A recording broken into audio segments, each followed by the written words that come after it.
Los expertos le han llamado depresión decembrina.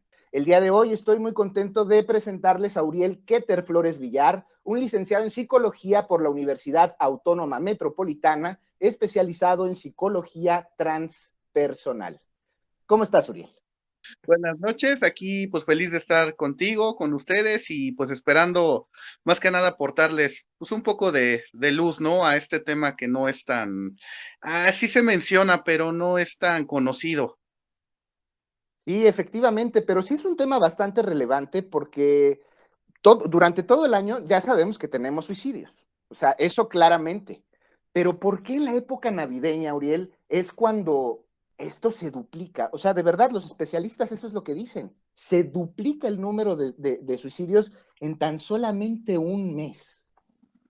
Sí, tiene que ver sobre todo pues por la época, hay un peso social muy fuerte. Supongamos, vamos a poner un ejemplo, es como si nos metiéramos a la alberca. No nos gusta, no sabemos nadar, pero sin embargo, pues podemos quedarnos en el chapoteadero. Pero el problema con la época decembrina es de que nos obligan a meternos hasta el fondo, casi casi es la mano en la cabeza de, órale, métase. No hay a dónde esconderse, o sea, si vayas a trabajar, vayas a estudiar, en todos lados siempre vas a ver los arbolitos, los centros comerciales, las luces. No digo que esté mal, pero son, digamos que elementos que te van a recordar, si ya tienes un cuadro de depresión o ya tienes problemas atrás, esos pequeños elementos son como que más van, es como un cincel, un martillo, pum, pum, pum, lo van haciendo más profundo todavía. Y bueno, no dura poco, ¿verdad? Vemos que desde mediados de noviembre ya están los arbolitos, esto, el otro, entonces uno se empieza como a mentalizar, híjole, ya viene diciembre. Y sobre todo el peso cultural como el mandato social de tienes que estar con la familia, tienes que estar feliz, tienes que ir a fiestas, tienes que convivir, tienes que, o sea, no puedes estar enojado, no puedes estar triste, incluso con los amigos, ¿no? Oye, es que fíjate que pues sigo con mi depresión, me dejó mi chica, no encuentro trabajo, un ser querido murió hace poco, y pues como que no hay ese espacio, ¿no? O sea, ni modo que lo digas en la posada, ni modo que lo digas con la familia. Y ese es otro tema también, el convivir con la familia. Aún a estas alturas es un tema tabú que no podamos hablar de los problemas que tenemos con algunos familiares. Es decir, como que la idea es tienes que convivir y es a fuerzas. Y es un momento donde, y te lo ponen, nos bombardean Facebook, Twitter, todas estas redes sociales donde los memes, donde los pensamientos de gente famosa, de lo que sea, es un buen momento para brindar, es un buen momento para estar con la familia. En esta época del año es donde tenemos que estar felices y unidos y bla, bla. Todos estos mensajes, pues obviamente van haciendo más grande la depresión o el problema que traigas. Y la cuestión familiar sí es un tema muy, de verdad, muy tabú. No se trata mucho, es una cuestión social, cultural.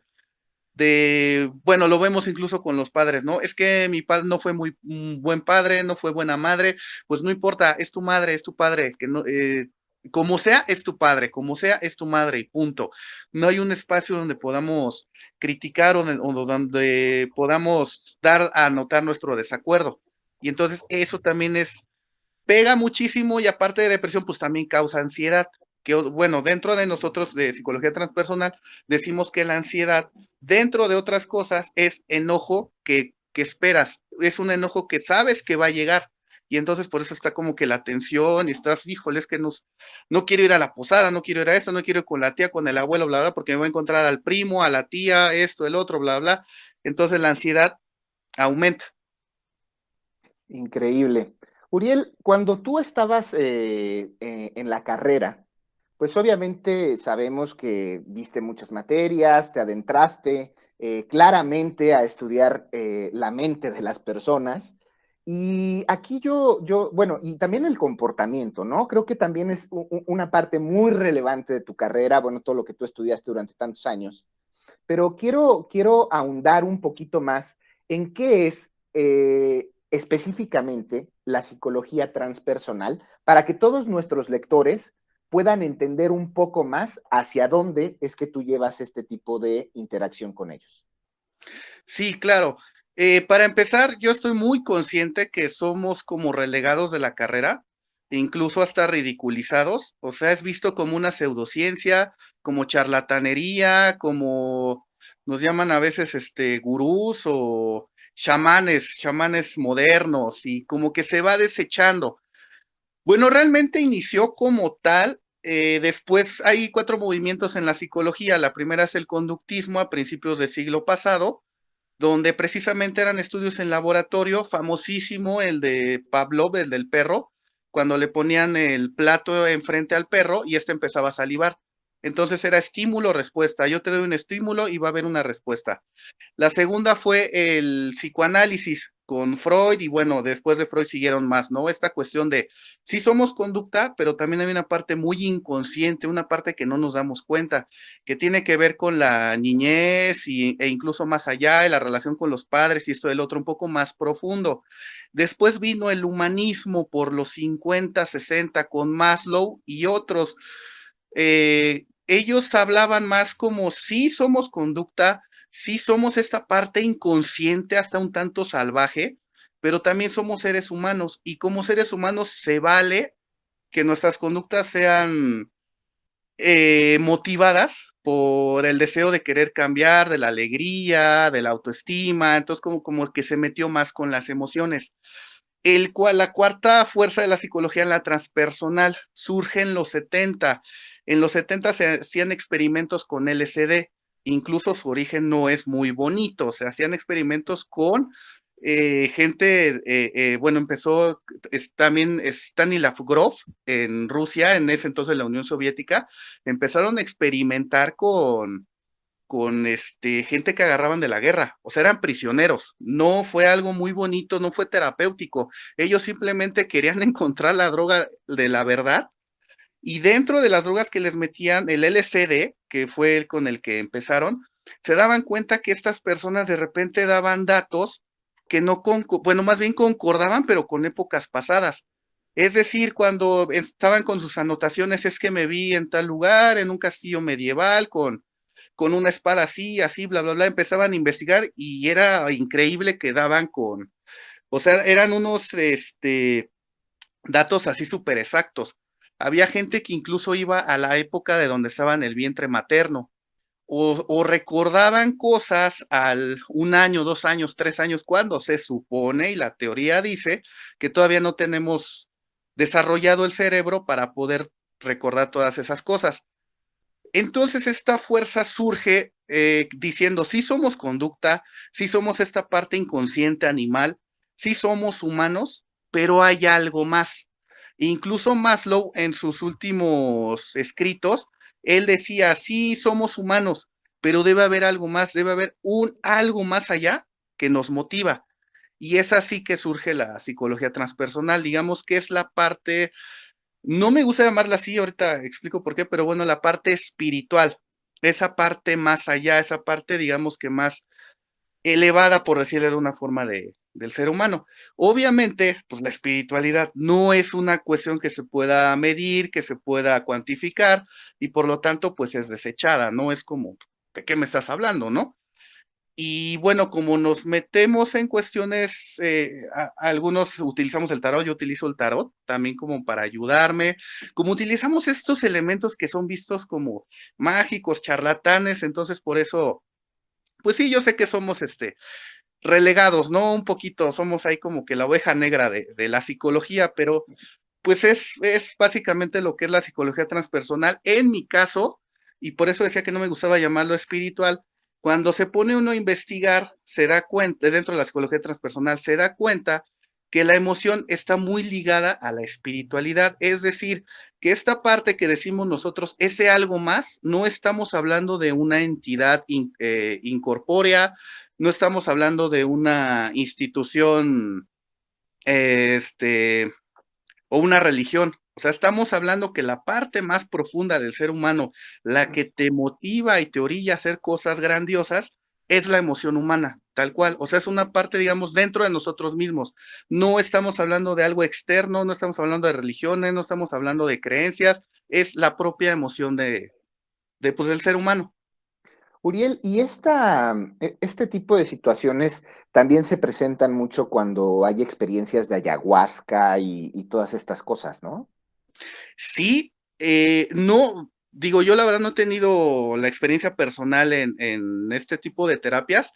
Sí se da, pero aquí, bueno, yo pondría el dedo, así como, no acusatorio, sino el dedo como cuidado con eso, porque muchas veces sí se mete uno la ayahuasca, sí va a lugares, pero muchas veces abres traumas que no saben cerrar. Es decir, yo no me acordaba, pero en mi niñez me hicieron, me golpearon, me humillaron, y entonces ahí lo dejan. O sea, no lo saben cerrar, no lo saben trabajar. Y entonces, ¿qué sucede? Que eso que lo habías guardado, y obviamente como era tan doloroso, lo guardaste, por alguna razón estaba escondida, pues ahora está fuera. Entonces, así como, ¿y ahora qué hago? O sea, tenías un cadáver ahí, ya lo desenterraste, y es así, bueno, ¿ya qué hago con él? Y ahí está el fantasma rondando, ¿no? Entonces es como que donde pondría el dedo así de mucho cuidado con eso. Pero sí también son, precisamente ese es el objetivo de ese tipo de terapias, hacer accesible cosas que pues en la conciencia no somos capaces de llegar.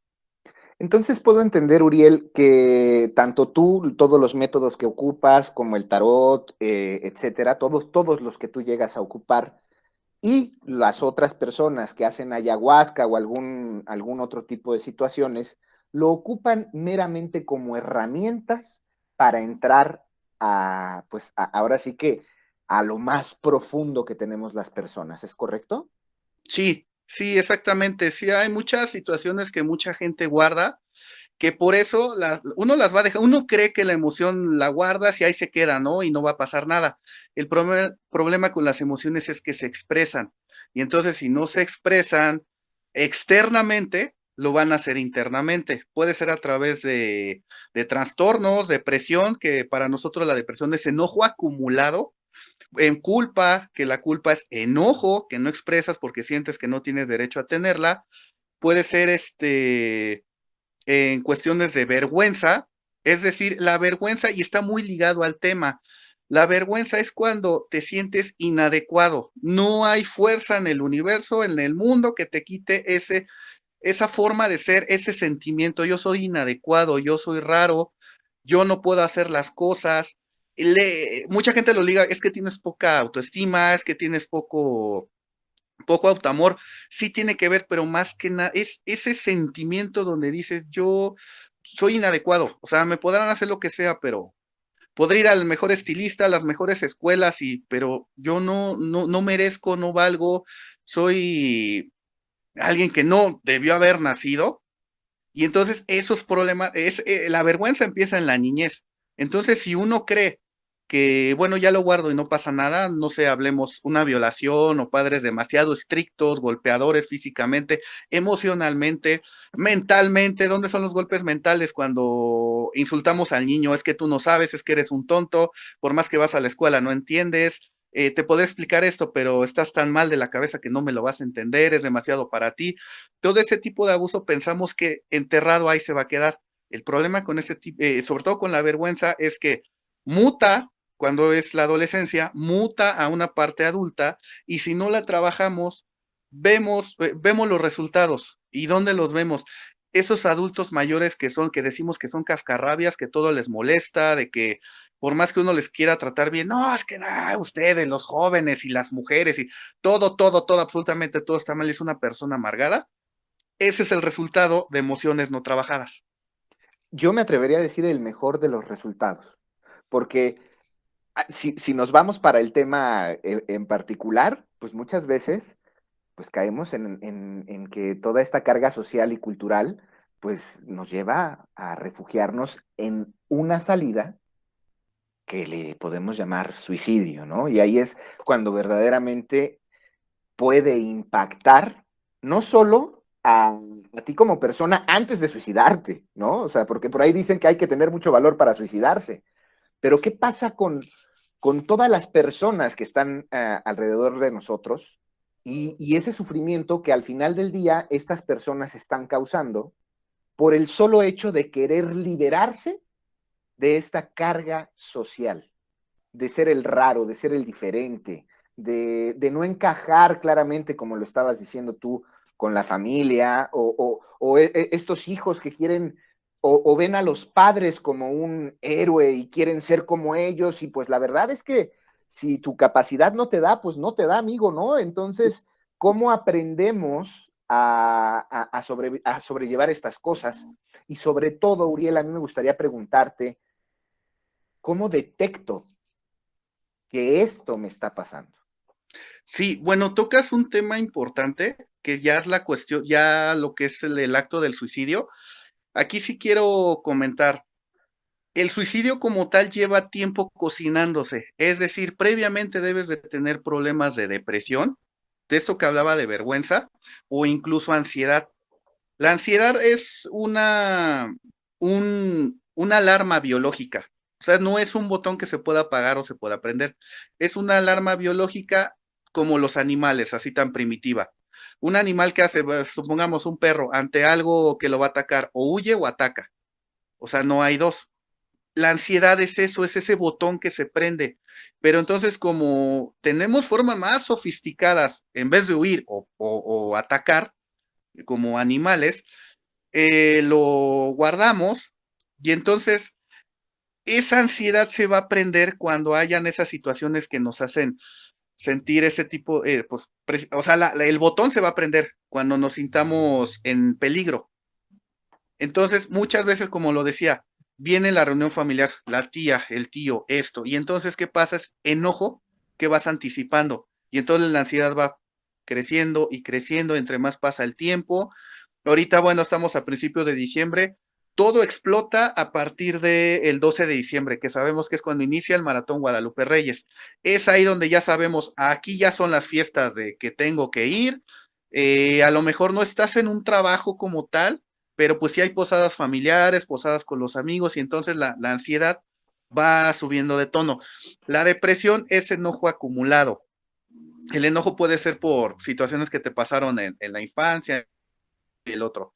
Entonces, entre más vaya acercándose estas fechas, entonces la depresión va aumentando.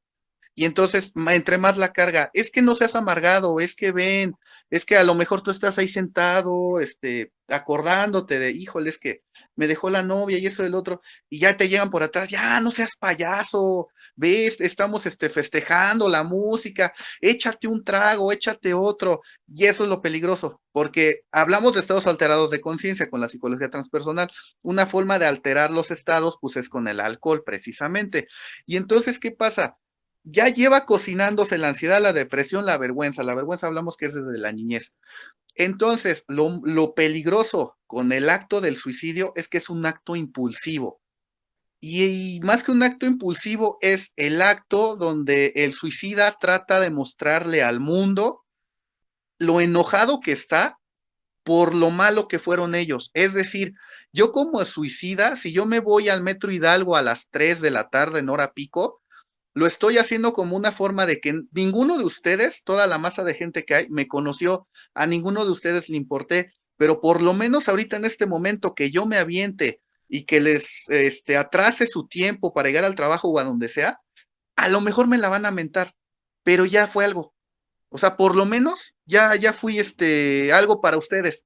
Ya se dieron cuenta de mí, me voltearon a ver.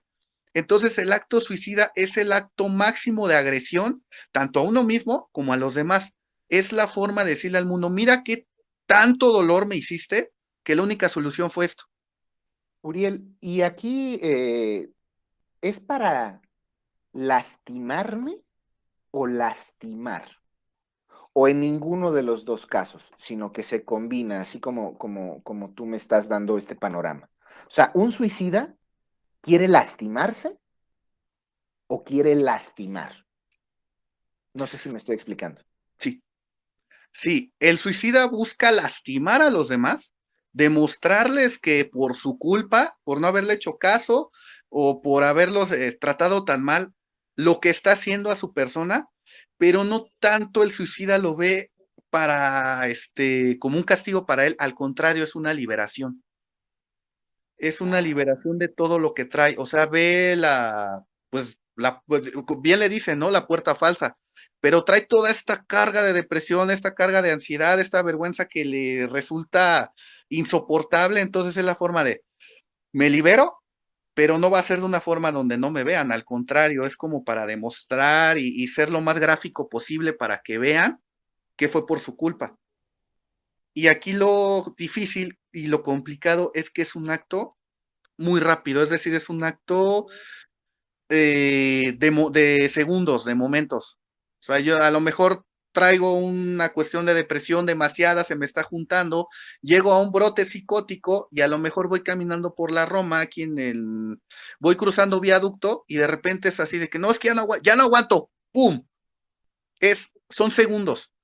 O sea, sí se viene cocinando, pero el acto como tal son segundos. Hay algunos videos en Face que de repente aparecen, no deberían, pero bueno, de repente aparecen de personas que están en edificios altos y se llegan a caer. Si se dan cuenta, pueden llevar horas arriba y están ahí y a lo mejor les están dando terapia y todo, pero el acto es impulsivo. O sea, pueden llevar 1 o 2 horas y en lo que llega a los servicios de emergencia, bla, bla, bla. Yo alguna vez vi uno donde creo que fue en Japón, no alcanzaron a poner el colchón que les ponen, precisamente para amortiguar la caída. Pero el suicida, en cuanto vio que llegaban estas personas y trataban de inflar el colchón, inmediatamente se tiró. O sea, fue impulsivo, es para decirles, no les voy a dar el gusto, o sea, que caigan sus cabezas de que fue por su culpa de que yo me tiré. Pero Es rapidísimo. sí, Uriel, y en la cabeza del suicida, digo, claramente no podemos saberlo a ciencia cierta, pero está la posibilidad de ver el futuro. ¿Se imaginan lo que va a pasar después de su acto suicida? puede ser, pero muy alejado de la realidad.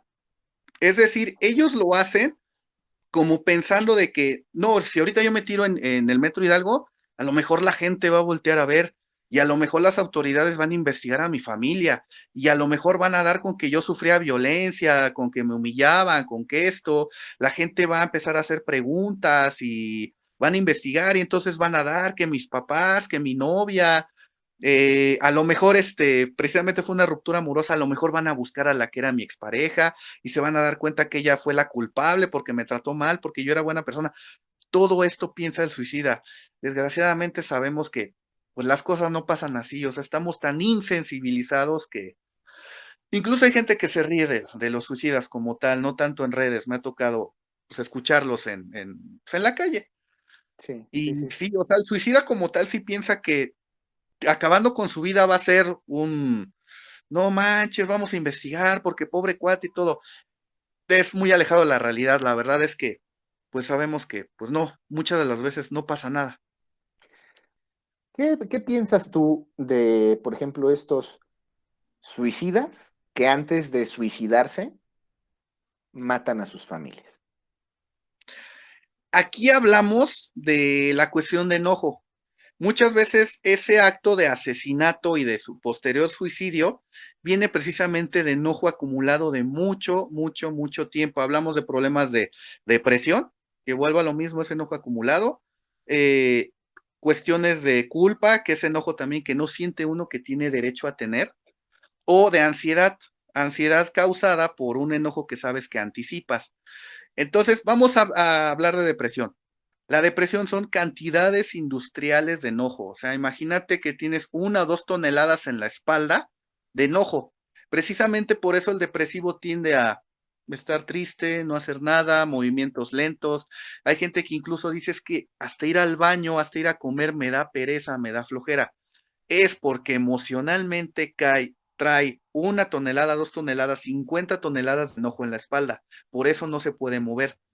Y aunque uno pudiera hablar con ellos y decir, oye, es que tu problema es el enojo, ¿por qué no lo liberas? No, porque si son conscientes, van a decir, es que si lo libero, soy capaz de matar a alguien, del enojo que tengo. Y es precisamente lo que pasa con estas situaciones. Es decir, el enojo lo libero, el enojo como tal se libera, o sea, es una emoción explosiva y se libera. Aunque uno cree que se la traga, ya vimos que no, porque son estas cuestiones, depresión, ansiedad, culpa, puede llegar a la esquizofrenia incluso. Un enojo que no se trabaja, al final es una esquizofrenia. ¿Y cuál es la esquizofrenia? lo vemos con esta gente en la calle que habla solito y que se está peleando con todos.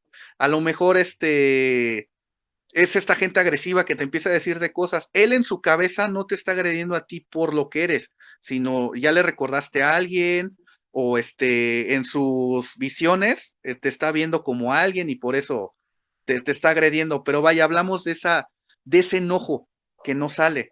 Y entonces en esta cuestión de estos asesinos y posteriores suicidas es lo que pasa.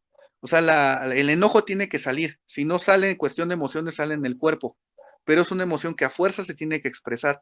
Entonces, al momento de tener tanta carga de enojo atrás, cuando sale de ese tipo violentamente, precisamente es lo que pasa. Asesino, y ya cuando veo lo que hice, uy, ¿qué hice? Viene la culpa, que otra vez enojo que no tienes derecho a tener. Y otra de las cosas que es la culpa es castigo con efecto de purificar.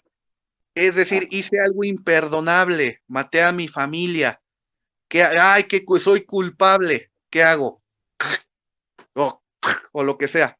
Me mato para liberarme de esta culpa y para pagar el daño que hice. O sea, hasta cierto punto de repente sí lo llegan a concientizar y ahí es donde dicen me voy a dar cuello porque, porque ya hice algo horrible. Uriel, tú hablas mucho de los temas de prevención y me gustaría entrar un poquito, si me lo permites, a ese tema, porque como bien lo dices, ¿no? Tenemos como estas cosas ocultas en nuestra cabeza.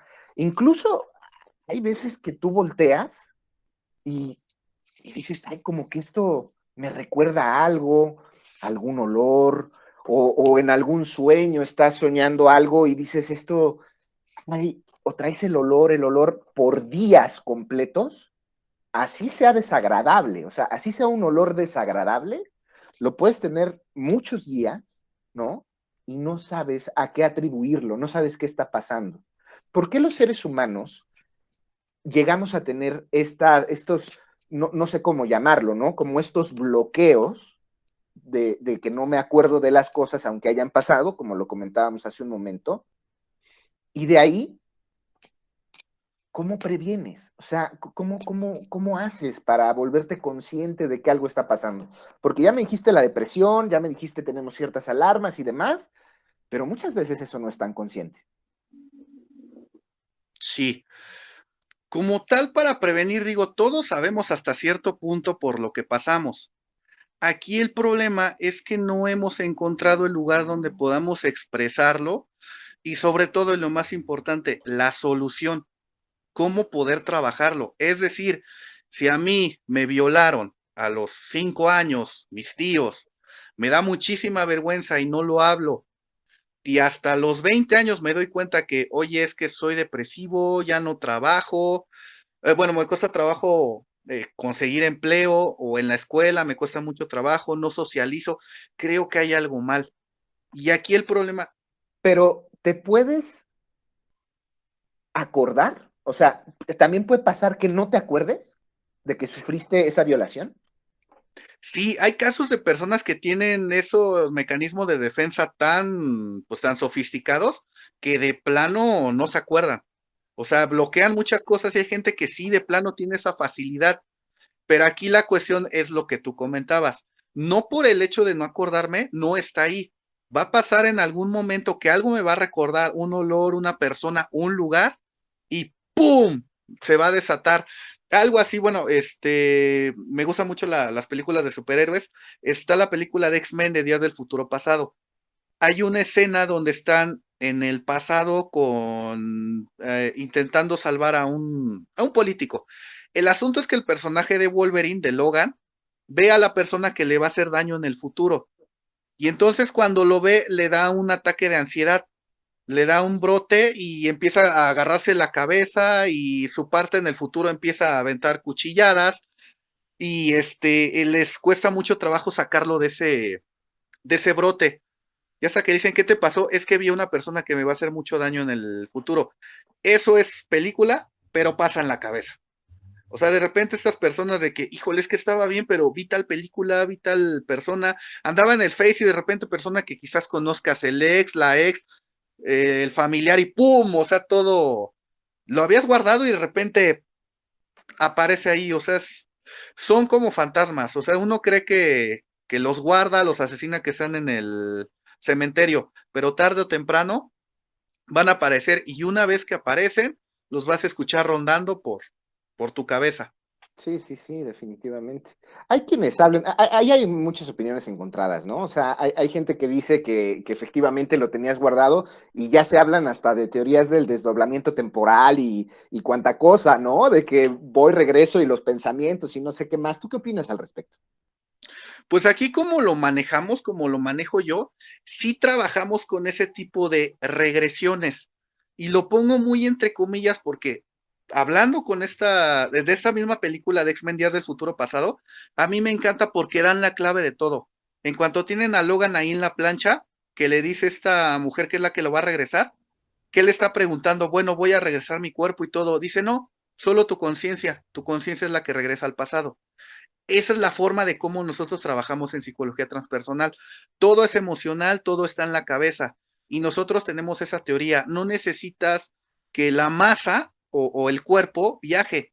Y lo hacemos todo el tiempo. O sea, también es algo que nos pueden criticar, es que esto es pseudociencia, es que esto no es cierto, pero nos pasa cuando vamos, no sé, a algún lugar donde vivíamos. Ah, yo me acuerdo con las canciones, me ha tocado mucho ver amigos, conocidos, de repente está la reunión y, oye, esa canción, y nos empiezan a platicar, es que yo iba en la secundaria y, ay, andaba con María, ay, mis pantalones eran bien grandes, estaban así, y te empiezan a platicar, pero súper emocionados, como si estuvieran ahí. Para nosotros, dentro de esta teoría, no es como si estuvieran, es que ellos regresaron en ese tiempo.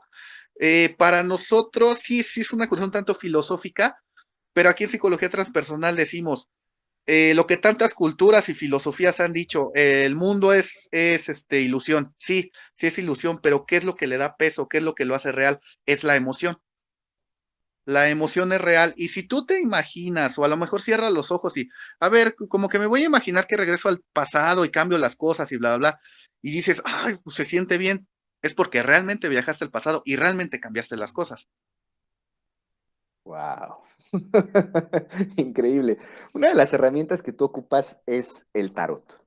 Entonces, platícame un poquito más del tarot, ¿no? O sea, ahorita vamos a regresar también claramente al tema central de esto, ¿no? Que es el suicidio en época navideña, pero tú ocupas el tarot como una herramienta, ¿sí? Entonces, esta herramienta tiene algún poder sobrenatural, hay algo ahí en el tarot que esconde todo esto para poder llegar a un punto? ¿O cómo es que se ocupa, en tu caso particularmente, esta herramienta? Bien, hay dos tipos de forma de usar el tarot. Hay una que se llama tarot terapéutico. Esa yo no la manejo, no es la que yo manejo. Yo manejo la más común, que es la que incluso puedes ver en el mercado de Sonora, es decir, te veo el pasado y el futuro y bla, bla, bla, ¿no? Ahora, ¿cómo funciona? Son símbolos arquetípicos, queriendo decir el arquetipo, son símbolos que todas las culturas, todas, no, no importa la cultura, no importa el lugar del mundo, no importa el lenguaje, todo la vamos a conocer. Es decir, si vemos a un anciano así como barbudo, inmediatamente, a lo mejor este es un sabio. Si vemos a un ser esquelético, así como con descarnado, ay, este es como la muerte o es algo malo. Si vemos una torre que se está derrumbando, ay, pues esto está mal. O sea, no sé qué significa, a lo mejor no está en mi lenguaje, en mi idioma, y es una torre que no he visto en mi vida, o sea, a lo mejor es francesa o europea o asiática o lo que sea, pero ya con el mero simbolismo de ver que se está rompiendo, ah, esto es malo.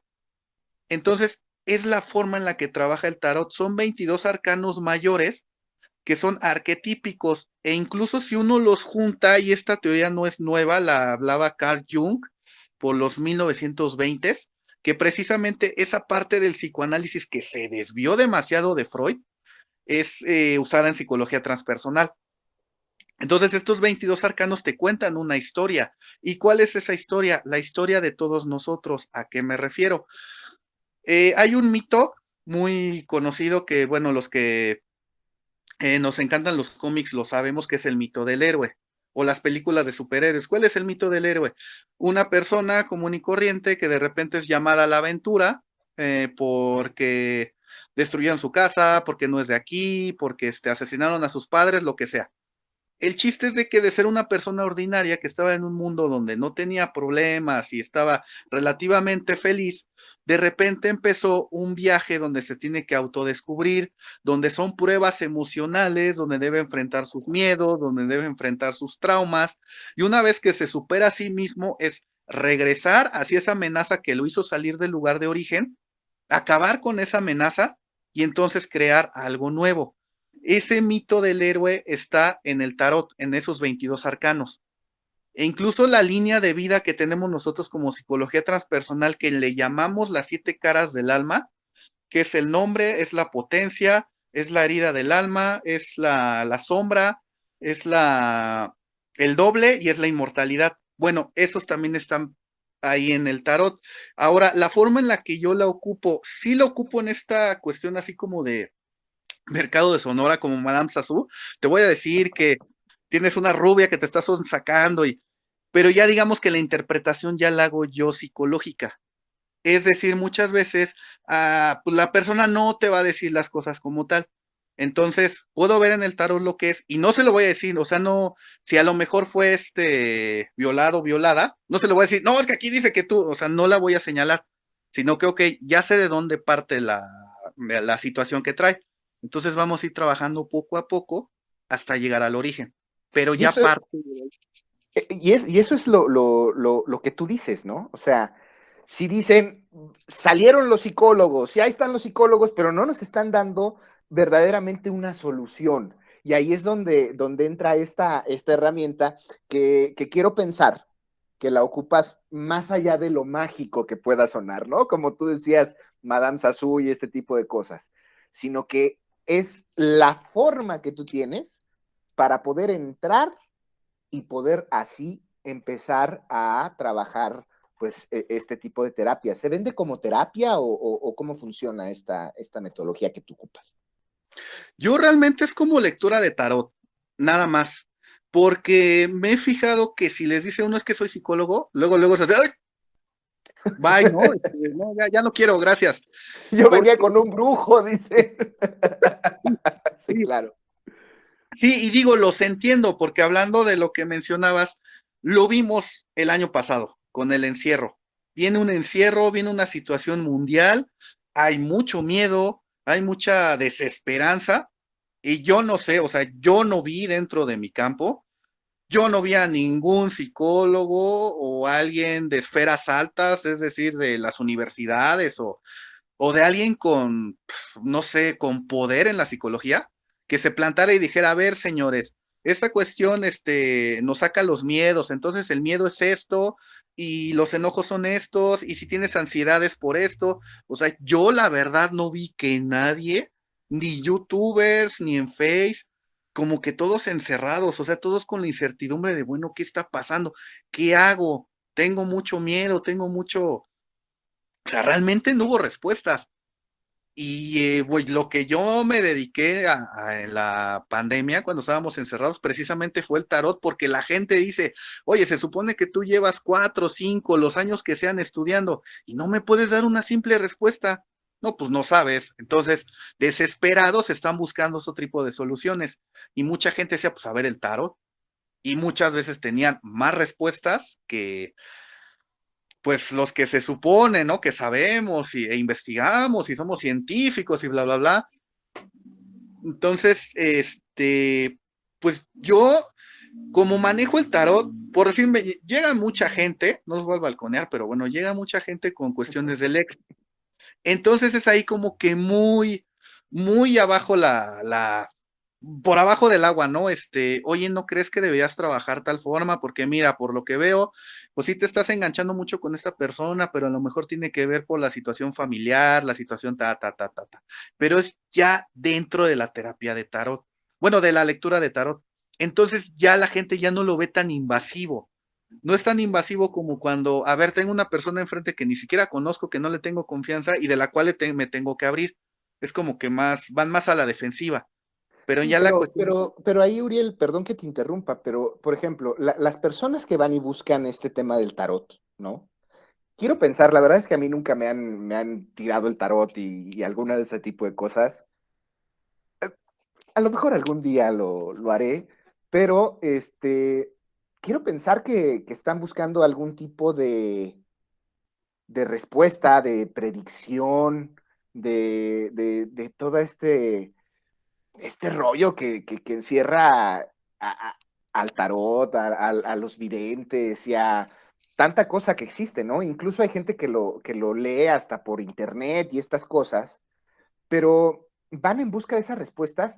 ¿Cómo es una tirada de tarot contigo? O sea, porque si tú lo estás llevando como a una terapia, no es como que, ay, ven, te tiro el tarot y ya está. O sea, ¿cuál es la forma típica en la que las personas van, buscan un tarot? ¿Y cuál es la diferencia que encuentran, por ejemplo, cuando tú haces una tirada de tarot? sí, lo que pasa es que la gente que se dedica al tarot, pues sí tiene la visión y tiene el conocimiento, ¿no? Para decirte, mira, aquí hay alguien que te está sacando y en el futuro va a pasar esto y aquello. Pero mucha gente ya le empieza a preguntar cuestiones emocionales. Es decir, oye, es que ¿cómo le hago? Lo que pasa es que lo quiero mucho porque fíjate que cuando yo era niña no me protegían lo suficiente y bla, bla. Y estas personas, pues sí, sí tienen la habilidad, ¿no? De leer el tarot, pero ya cuando les llega alguien con esa cuestión emocional de que, oye, es que tengo depresión y todo, ay, pues, no sé, un psicólogo, ¿no? Háblale a Uriel, porque ahí sí, ahí ya no es mi tipo de Sí, tirada, ¿no? sí, sí, y en mi caso, o sea, sí es esa cuestión de que, a ver, el pasado, el futuro, el ex, sí van por preguntas concretas, es decir, sí, mucha gente es, oye, me acaba de dejar mi novio, me acaba de dejar mi novia, ¿por qué? Ah, pues mira, porque se encontró alguien más interesante, tenía más dinero, estaba más joven, estaba más guapo, estaba más guapa, bla, bla, bla. Ay, es que me siento mal, es que pues a lo mejor yo hice mal. No, mira, fíjate que la cuestión, bueno, la educación sexual que nos dan no es la suficiente. Una mujer se fija en esto, un hombre se fija en esto, bla. Hay como que entra ya la cuestión psicológica sin ser tan invasivo. O bueno, cuestión de depresión, ¿no? Ay, es que esto me deprime mucho. Mira, te voy a sugerir esto, escribe una carta de odio y la quemas y bla, bla, bla, y te platico que la depresión es enojo, bla, bla, bla. O sea, ahí entra esa parte de psicología. Y los tienes que ver varias veces, o sea, les dices, ¿sabes qué? Tienes que regresar en una semana para seguir con esta tirada, o cuál es realmente la ilusión que ellos tienen en todo esto. Porque entiendo que sirve, ¿no? Entiendo cómo lo manejas, entiendo cuál es realmente tu finalidad, pero las personas, ¿sabes? O sea, ¿cómo es? Sí, la gente sí regresa, sobre todo, es que vas a decir que, oye, que tienes una fijación ahí por los ex, pero de verdad es la gente que más llega, la cuestión con las exparejas, y ellos solitos piden la tirada, o sea, aquí no es como, te veo en 15 días, te veo en una semana, te veo tal, o sea, es cuando la persona, oye, ¿qué crees que me vio? Y como que sentí que no sé qué, porque me vio muy raro y, a ver, tírame el tarot otra vez, ¿no? Ya sale en la tirada, no, pues es que pues, te le antojaste, se acordó de lo que pasaba, de lo que hacían, y quería una situación ahí, pero hasta ahí, no va a llegar a más. Ay, es Claro. que no lo he superado, porque fíjate que bueno, has intentado lo que te había comentado, no, pues es que sí, no, pues no, pues es que no.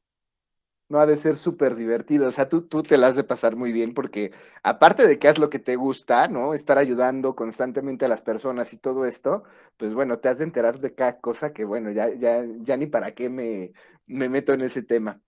Uriel, pero llegar a este punto me imagino que tuvo hay una historia atrás de todo esto. Hay un Uriel que en algún momento tuvo que crecer y que tuvo que toparse con la vida y que tuvo que darse cuenta que el día de hoy poder platicar de esto, pues requiere de trabajo emocional, requiere de estudios, claramente, y esa responsabilidad de decir, yo voy a trabajar con las emociones de las personas, con su cabeza. voy a tratar de ayudarles. ¿De dónde viene? O sea, Uriel, ¿qué es lo que te da esa autoridad? Bien, nos enseñan en la universidad, en cualquier carrera, que la ciencia es una forma en la cual tiene ciertos métodos, ciertos pasos y que tienes que experimentarlo y una vez que lo experimentas y que ves de que no nada más es en ti, sino que en muchas personas, entonces ya podemos hablar de una teoría, porque es algo que sucede en la naturaleza. En la cuestión psicológica, pues yo sí experimenté por cabeza propia, o sea, ya no puedes, como que poner a la gente a interactuar y así, no, no, la verdad es que a mí todo, absolutamente todo de lo que hablo me pasó. Sufrí depresión, sufrí ansiedad, problemas de vergüenza, la situación con los ex, perder a un ser querido, regarla al tal punto de sentirte culpable, o sea, de todo lo que hablo lo pasé. O sea, la verdad es que siempre fui la oveja, pues ya no digamos negra, la oveja morada de la familia, ¿no? Desde la situación familiar y por eso hablo o me siento con autoridad porque pues mi familia es en ese sentido disfuncional, o sea, las hermanas, en este caso de mi mamá, que pues, envidias, situaciones que no trabajaron, que entonces las avientan pues, en el hijo, ¿no? En este caso yo, es que eres un tonto, es que esto, es que aquello. Oye, es que, y bueno, aparte del cuadro de depresión tan fuerte que tenía, pues yo me salí de la secundaria a los 14 años, estaba en segundo grado a la mitad y lo dejé así, ya no quería, sobre todo porque también sufrí bullying, sufría mucho bullying, golpes, humillación, pero sobre todo los golpes. Entonces me salgo de la secundaria y pues a los 14 años a trabajar, a empezar a trabajar, que te agarran de barco, que te intimidan, te mienten, te sacan dinero, o sea, todas estas situaciones pues yo las viví. De hecho, el bullying yo lo dejé de sufrir hasta los 28 años, o sea, ya Fíjate. muy grande. Y son pues en cuestión emocional es lo que te comentaba, la vergüenza, no sentirte suficiente y pues fue con una situación bastante fuerte que pues un tipo en la calle de repente pues, le molestó, yo siempre sufría de eso, de que me querían golpear nada más porque sí, y este cuate se molestó y me puso una santa tranquiza ahí en Zaragoza, todavía me acuerdo, que fue cuando dije, bueno, ¿qué onda, no? O sea, ¿qué onda conmigo? Y pues a partir de ahí fue meterme todavía más a esta cuestión psicológica y bueno, aparte de las artes marciales. Entonces ya de ahí dije, bueno, o sea, esto no es vida y y debe haber una respuesta, o sea, siempre fue, debe haber una respuesta, debe haber un lugar donde alguien me diga, la depresión es esto, la vergüenza es esto, la ansiedad es esto. Yo ni siquiera sabía qué tenía, hasta que empieza uno a meterse en la literatura. Ah, era vergüenza. Ah, era desamor. Ah, era dolor emocional. Ay, bueno, el enojo sí, sí sabes, ¿no? Pero pues enojo acumulado, vergüenza. Ah, culpa, enojo que no sientes. Ah, mira. Y entonces ya con esas respuestas dices, bueno, pues sí hay una forma de responder ante la agresión, ¿no? Y entonces, Claro. bueno, de la cuestión de responder a la agresión mental, pues pasé a la agresión física. Y ahorita, pues estoy trabajando en un despacho legal. Ahorita vemos lo que son, divorcios. Y pues estoy empezando como todos desde abajo, porque ahora quiero saber la forma de defenderte en la cuestión legal. Sí, Pero pues claro, sí. es que es un todo, Uriel, o sea, al final del día es un todo, pero tú, por ejemplo, ¿a qué atribuyes que hayan sido tantos años de bullying, de estas agresiones de las personas hacia tu persona? Precisamente la cuestión de la vergüenza, del hecho de, pues desde que naces, ¿no? Las tías, ay, tú estás bien feo, ay, tú esto, ay, ¿qué crees que saqué 10 en no sé qué? ¿Y eso para qué te va a servir si no vas a hacer una licenciatura? En ese entonces vivíamos una colonia, pues no muy bonita, no es como que muy medio chaca, podemos decir. Y entonces todas las tías decían, para qué estudias si vas a acabar siendo un marihuano? Si vas a acabar en una pandilla, si vas a acabar en la cárcel, ya para qué estudias, para qué te superas. Y entonces ese constante pum, pum, pum, pum, el hundimiento, ¿no? Y pues la falta de respuestas, porque pues también me tocó ir con especialistas, psicólogos, incluso me llegué a meter a yoga, empecé esta cuestión de New Age, esta cuestión de todo, han salido infinidad de terapias, pero en su momento cuando estaban como en auge, ahí por el 2004, 2005, estuve en todas. Talleres para ser feliz, yoga, programación neurolingüística, esto, el otro, y pues la verdad es que no, ninguno me daba respuestas hasta que encontré, sí es una cuestión metafísica, pero más yo lo veo como crecimiento humano. Esta persona se llama Lazaris, Lazaris con Z al final. Son audios, son talleres, el material está en inglés, pero sí hay mucho material en español, que fue el que, ¡pum!, me sacó. Y de hecho fue gracias a quien considero mi maestro actualmente, que pues fue mi terapeuta también. Él empezó dando terapias, lo encontré en la radio, en un programa de naturismo, empezó a hablar y justo, ¿saben qué es la depresión? Es enojo acumulado y se puede ser, y yo así de, wow, o sea, me está diciendo exactamente la emoción que es y aparte me está dando soluciones. Entonces empecé a ir con él, empecé a ir a sus talleres y pues ya de ahí él me dijo, ¿sabes qué? Yo aprendí de él y ya me mostró los audios de las Aris. Estuve con él fácil, no sé, 7, 8 años en terapia.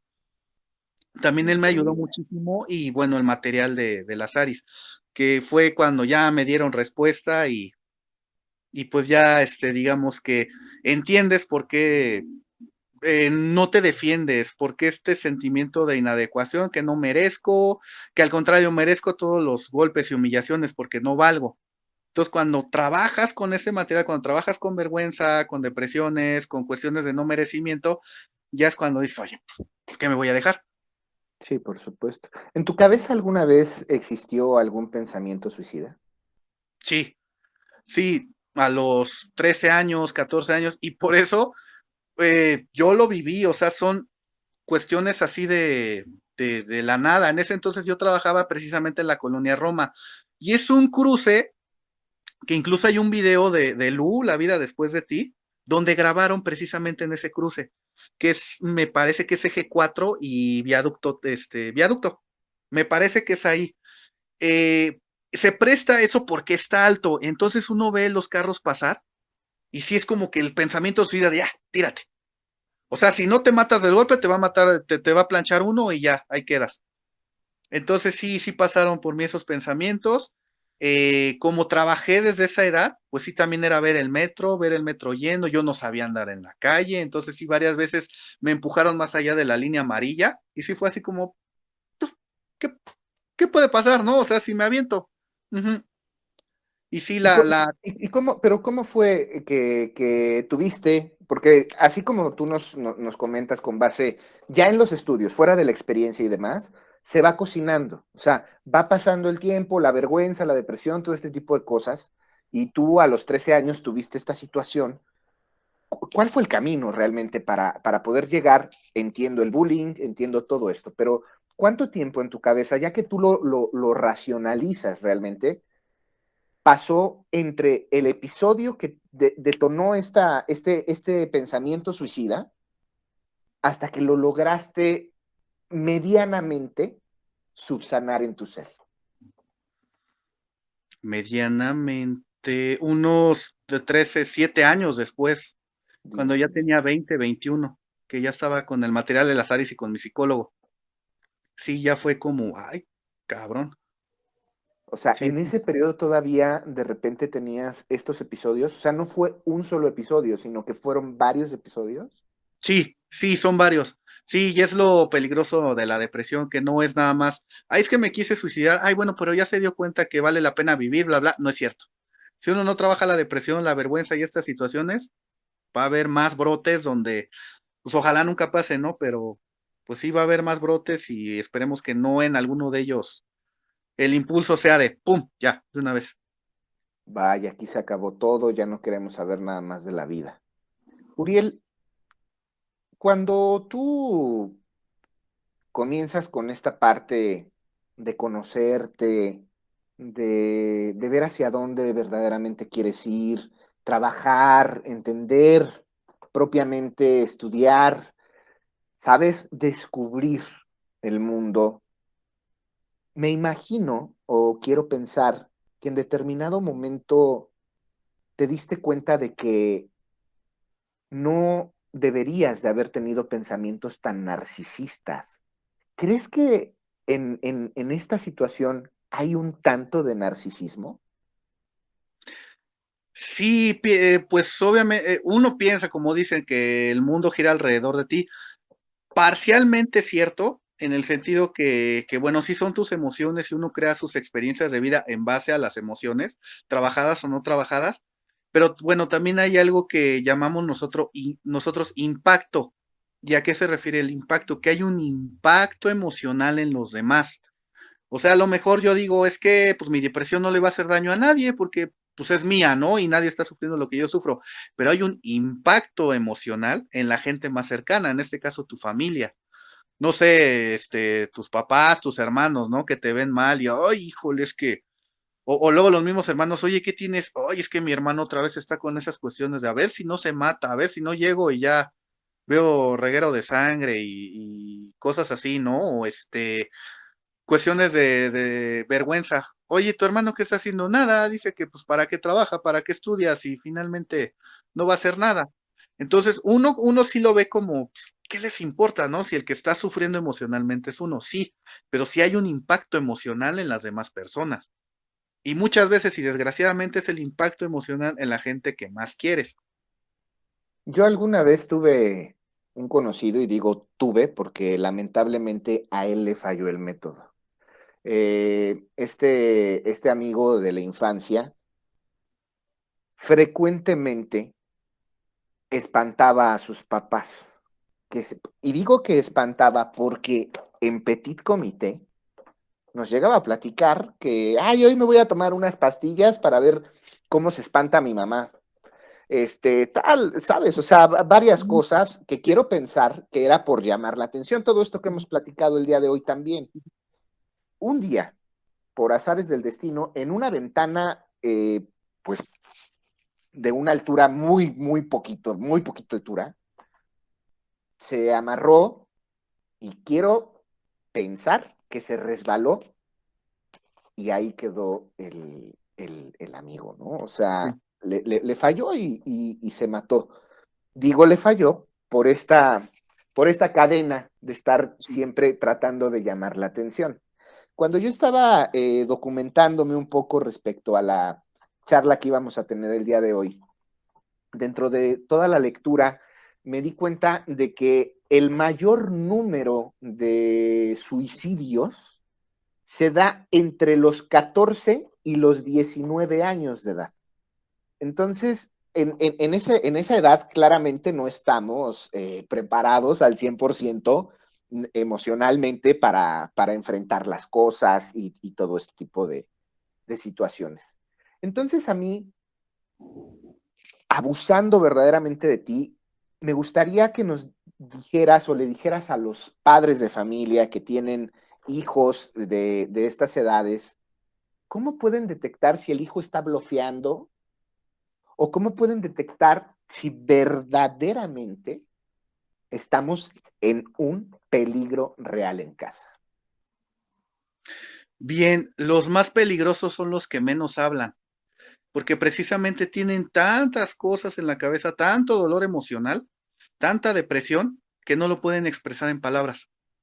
O sea, la emoción como tal, cruda, como la estamos sintiendo, no puede ser expresada en palabras. Y ahí estamos hablando de brote psicótico, que para nosotros esa es la psicosis. Cuando la realidad ya no existe, te separas totalmente de la realidad porque no la puedes simbolizar a través del lenguaje, que es la primera forma de simbolizar. Ahora puede haber otras como el dibujo, también ver qué lectura están, bueno, qué literatura tienen. Ahora sé que ya los chavos ya no leen, ¿verdad? Pero bueno, ver las redes sociales, como que, pues empezarlos a espiar a ver qué sube este cuate, ¿no? O así de, oye, a ver en qué grupos está. Pero ¿cómo me doy cuenta? O sea, sí, ya cuando empiezo a espiarlo, ¿no? Pues ya es porque ya me di cuenta de que Ujú. algo está mal. Pero, ¿cómo me doy cuenta? O sea, también hay muchísimas cosas que dicen que hay gente muy feliz que se avienta. O sea, hay gente que aparenta verdaderamente estar, no bueno, pero en lo más alto de los, lo hemos visto con artistas, lo hemos visto con cantidad de gente, y ¡pum! Le da esto que tú nos estás comentando a lo largo de esta plática. ¿Cómo te das cuenta? O sea, ¿cómo verdaderamente tú te das cuenta que en la casa está pasando algo? Sí, bueno, en el caso de los callados, pues sí, no llegan, a veces no comen, o sea, la depresión a todo su esplendor. Cuando sean chavos como los que comentan los artistas, es la manía. O sea, ¿y a qué me refiero con manía? Demasiado felices. No, es que estoy a todo dar y fíjate que bla, bla, bla, bla, bla, porque son precisamente los extremos de este cuadro de depresión. Llegar a la manía, no, es que fíjate, estoy bien feliz y bla, bla, bla. Y la parte de, ay, es que nadie me quiere, nadie. O sea, es detectar siempre viene demasiado feliz y habla demasiadas cosas con que, oye, ¿cómo te fue? Ay, pues troné con mi novio, pero pues X, la vida sigue, bla, bla. Ese es un punto rojo. Es así como que no estás como que muy feliz, ¿verdad? Con la cuestión de, es que no pasa nada, me agarro a otro y bla, bla, bla. Entonces ese sería un punto, demasiada manía. Ya. Y también donde nos podemos dar cuenta son en las películas que ven. Si son películas con temática así, o películas con temáticas agresivas, demasiado terror, demasiadas cuchilladas, demasiada, Viernes 13 y estas cosas, ¿no? Ay, es que esta película me encanta, bla, estamos hablando de enojo ahí acumulado y bueno, sabemos lo que puede pasar. Mi mamá decía, oye, ¿por qué escuchas esa música? Yo soy una persona que me gusta toda la música, ¿no? Pero de repente sí rayo entre una cosa y otra. O sea, de repente puedo estar escuchando clásica cañón y otro día tengo muchas ganas de escuchar a lo mejor a Sabina. Y a lo mejor un día estoy acá con rock súper pesado, ¿sabes? Como que tengo toda esta situación. Pero lo que más verdaderamente disfruto es la clásica y música como Sabina, este tipo de cosas. Entonces, me acuerdo mucho que mi mamá me decía, ¿de quién te acuerdas? O sea, ¿por qué escuchas esa música? Ujú. ¿Estás triste? Y siempre me estaba preguntando este tipo de cuestiones. Entonces, a lo mejor yo soy o un suicida en potencia o con unos gustos muy disparatados. ¿Tú por qué crees que exista esta relación entre lo que vemos, escuchamos, con nuestro estado de ánimo para enfrentar la vida? Bien, como te decía, si uno no lo puede simbolizar con la voz, pues va a ser en otro tipo de cosas, dibujando, escribiendo, y en este caso la música lo que hace es expresar cómo nos sentimos en ese momento.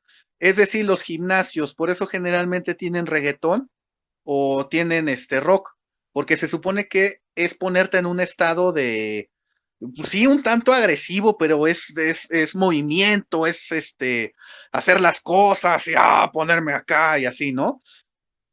Entonces sí, la música tiene mucho que ver con el estado emocional de la persona.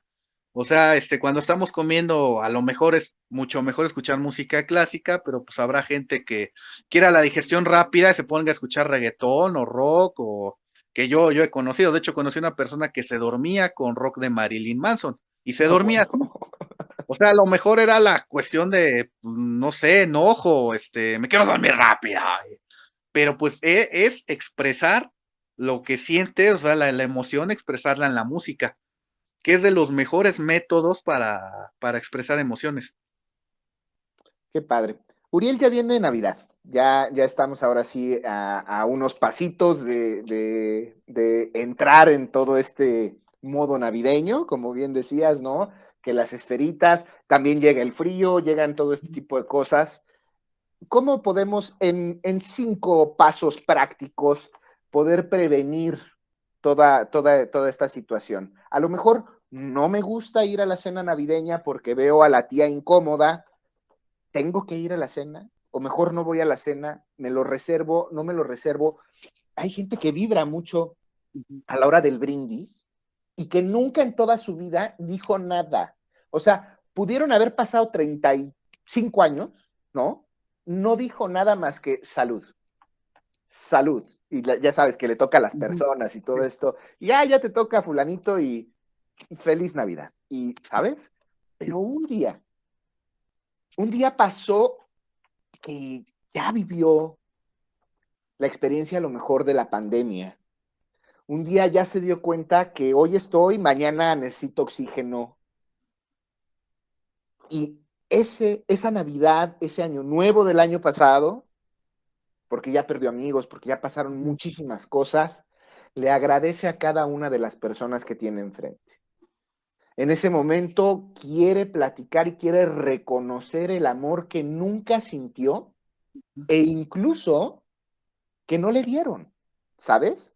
Sí. Pero muchas veces esa persona que nunca sintió ese amor, sí tenía mucho cariño para los demás y nunca lo expresaba y siempre era el feliz Navidad y este tipo de cosas, pero llegó ese día y ya lo sacó, ya fluyó. ¿Qué le Ujú. podemos recomendar? 5 cosas como prácticas que tú nos puedas decir, ¿saben qué? Hagan esto, no se presionen o tal, para tratar en medida de lo posible tener situaciones tan fuertes que puedan acabar con nuestra propia vida. Bien, la primera tan absurda como se escucha, tan obvia, pero pasamos por alto, detectarlo. Es decir, si ya sé que tengo problemas de ansiedad, problemas de depresión, saber que van a aumentar. O sea, de estar prevenidos para el golpe, sabemos que va a venir y ya, o sea, no tomármelo a, híjole, estoy mal, no, sabemos que es parte de la época y van a aumentar. La segunda, en la medida de lo posible, tratar de trabajarlo. ¿Y a qué me refiero? Si ya sabemos que la depresión es enojo acumulado, la culpa es enojo que no sientes derecho a tener, entonces sé que es enojo y entonces poder expresarlo antes de que se suelte más la época navideña, ¿no? Formas de expresarla, pegarle al costal, pegarle a la almohada, pegarle al colchón, escribir algo que llamamos carta de odio, es muy fácil, es como si escribieras una carta. Al principio a lo mejor estoy enojado con mi ex por decir, querida fulanita, fíjate que me he sentido, bla, bla, bla, y entonces me acuerdo que tú me hiciste y eres ta, ta, ta, ta, y empieza el enojo, empezar a escribir, empezar a insultarla, doblarla la carta, guardarla, al siguiente día volverla a sacar, leerla y volver a hacer otra carta de odio todavía más fuerte.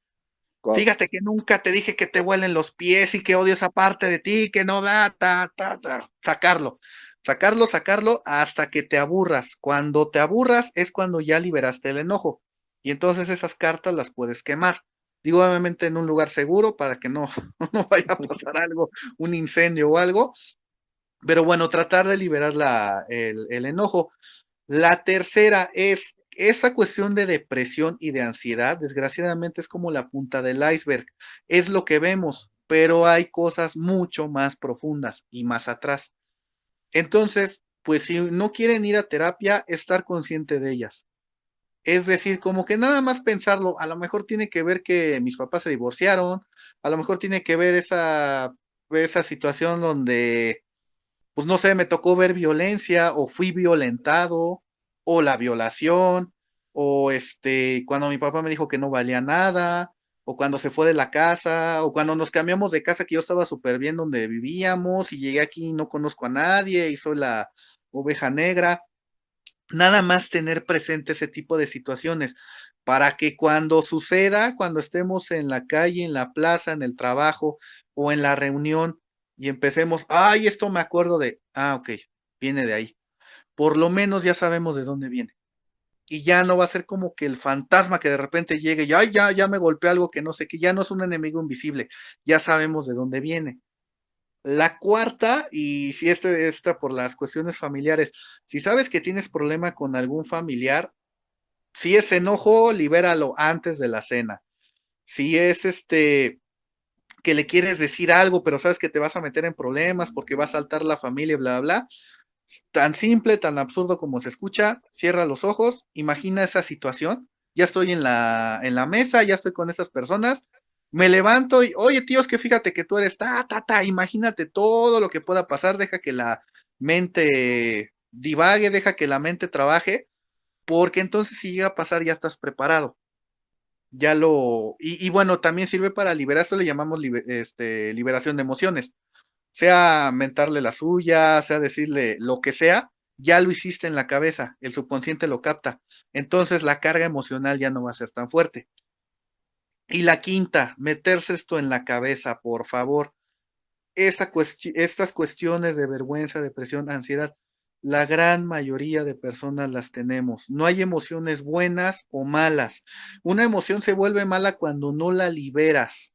No hay emociones malas como miedo, dolor, sufrimiento, enojo.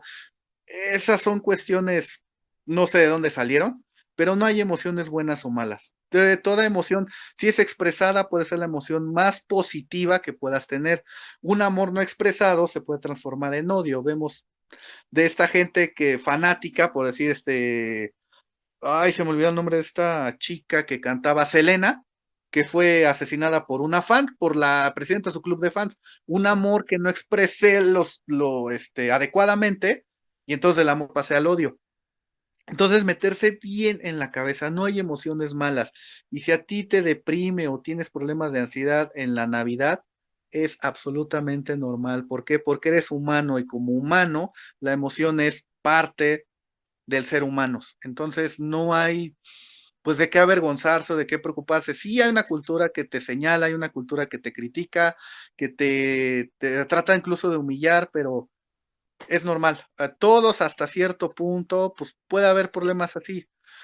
O puede ser de que hace poco, ¿no? Hace poco perdiste un ser querido. Con esta cuestión del virus, pues obviamente hay gente que desgraciadamente perdió familiares, ¿no? Y entonces, eso también, si perdiste un familiar, es pues es parte de la vida, o sea, la vida, la muerte, entonces no sentirte mal de que, ay, es que se me murió, pues son cosas que pasan, ese es otro tema, pero no hay emociones buenas, no hay emociones malas, y el sentir depresión o sentir ansiedad en época navideña es absolutamente normal porque es emocional y la emoción es parte del ser humano.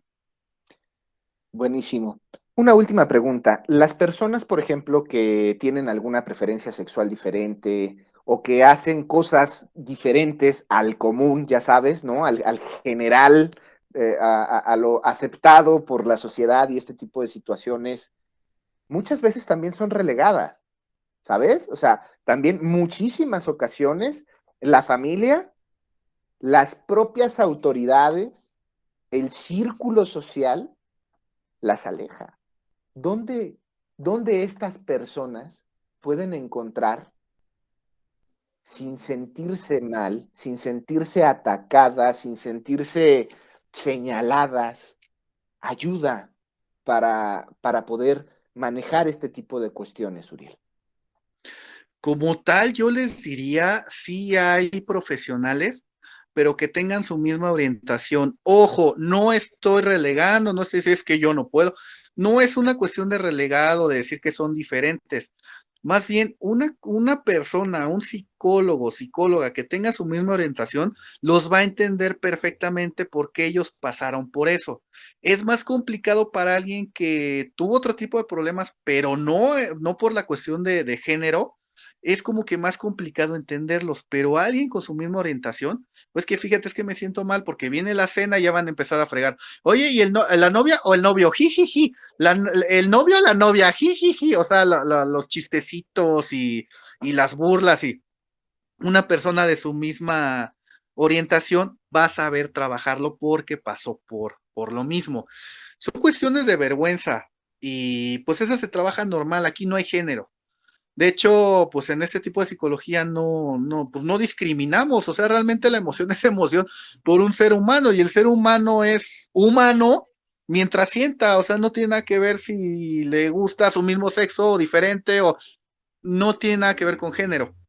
A ese punto justamente es al que yo quería llegar, como bien tú dices, todas las personas tienen esta parte de las emociones y es un tema 100% general, ¿no? O sea, no es una cosa de géneros y este tipo de situaciones. Yo te quiero agradecer verdaderamente por la oportunidad que nos estás dando de entrar contigo, de poder platicar y de poder tener este tipo de interacciones que yo sé que le sirven a todos, ¿no? Un tema muy importante, muy relevante y de esos entrañables que nos gustan, de esos de verdad. Uriel, muchísimas gracias.